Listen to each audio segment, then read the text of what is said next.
Good morning, everybody. Happy Tuesday, and welcome into For 8 Waves Now. I'm Kaylee Nix here with Anthony Smith, back, and clearly my brain is still on vacation. Kaylee, welcome back. The show is much better with you here. That's all I'm saying. You can do it by yourself, but I'm glad I'm get to be here with you. But coming up today, we'll get to have Max Farrell on from Workhound as their annual trends report drops today.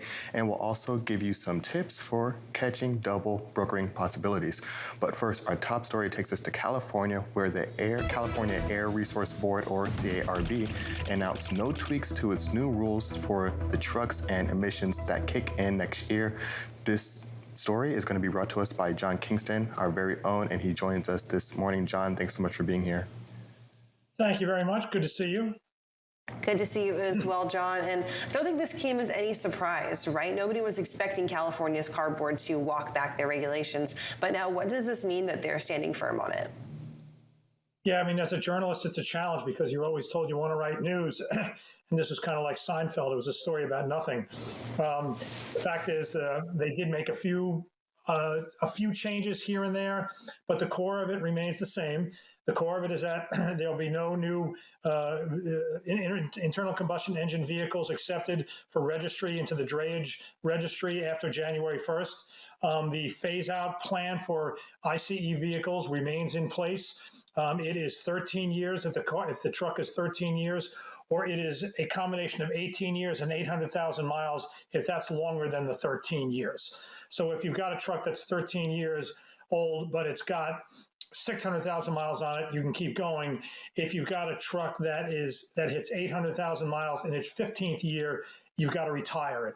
But that is the core of things. The changes that they did make that I think, were a little bit significant. They were kind of an acknowledgement that maybe not everything's going to be in place. Were more flexibility in getting exemptions on infrastructure, on charging infrastructure. So if the utility can't deliver your charging infrastructure by a certain date, you can get an exemption up to 3 years and then maybe even add on to 2 years. But the one aspect of that, and talking to both Chris Shimoda of CTA and Matt Schrapp of the Harbor Trucking Association, that they thought was significant is that if the utility can deliver 40% of your projected 100%, you got to go with the 40. So you don't have to go all of it, but you will have to do what you can. So they consider that sort of significant. But otherwise, we're really looking at this rule really kicking in on January 1st. And John, as it stands now, is there anything that could stop this from going into place, or is this pretty much a done deal? Well, there's a done deal. I mean, there's no legal action there's no legal action going on that would look to stop it. It's gone through the provisions, through all the regulatory things. This is not something they just dreamed up last week. So I guess, there's always this possibility of some lawsuit by some interested party that results in a stay, but I wouldn't think so. They were able to do this. Remember, California has kind of a blessing from the federal government to set standards on air quality that the rest of the country doesn't have. So, this is going to go through. So with that, you mentioned that blessing from the federal government. How much now does this provide a blueprint for what either federal law or different states could do in their own mandates of EV charging? Well, there are other states that have adopted similar rules, but obviously, California is the world's fifth biggest economy, so they're the ones that matter. So, I don't know. To be honest, I know that there are some other states with regulations. I haven't looked at them. I don't know if they've got that same kind of calendar phase in. When you talk about California, though, the part that's most interesting and really would have the most impact, I think, on the freight economy would be the drayage community because of the existence of the Long Beach, Los Angeles port. So that's really the one to watch. The impact on longer trucking, that's still got a ways to play out.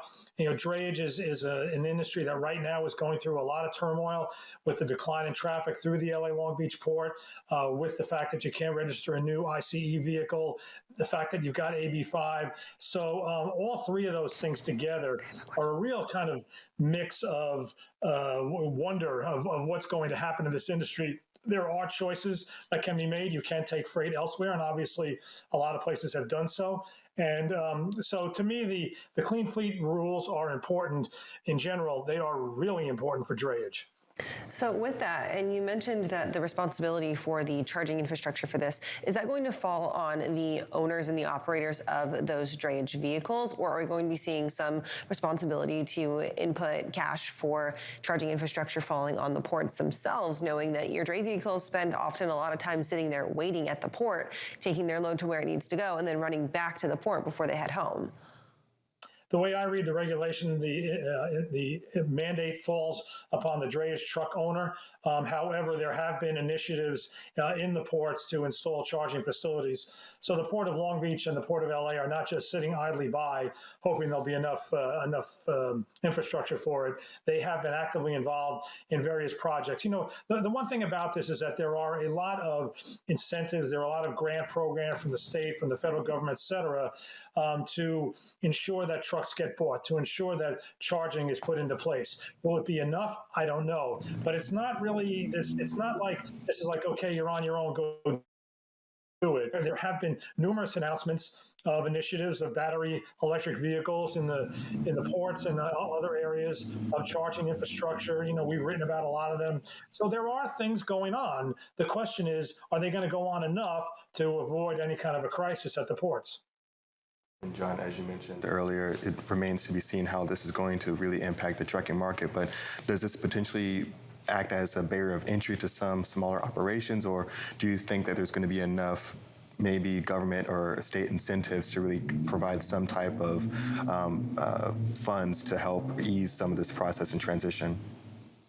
Well, as I think we've talked about before, regulation is great for big companies. Regulation is great for incumbents. Regulation is terrible for people trying to get in. You mentioned the term barriers to entry.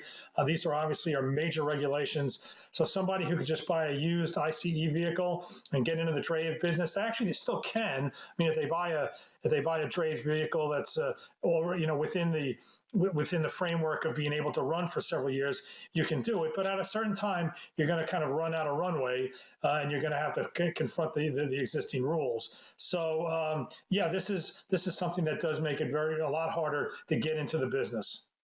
So with this last question for you here, John, any types of workarounds for ICEs that aren't necessarily diesel dependent? If we're looking at folks looking at alternative fuels, say hydrogen perhaps, are those any exemptions that are included in that rule? Or is it hard and fast, if you're an ICE and you're old, you instead got to be electric?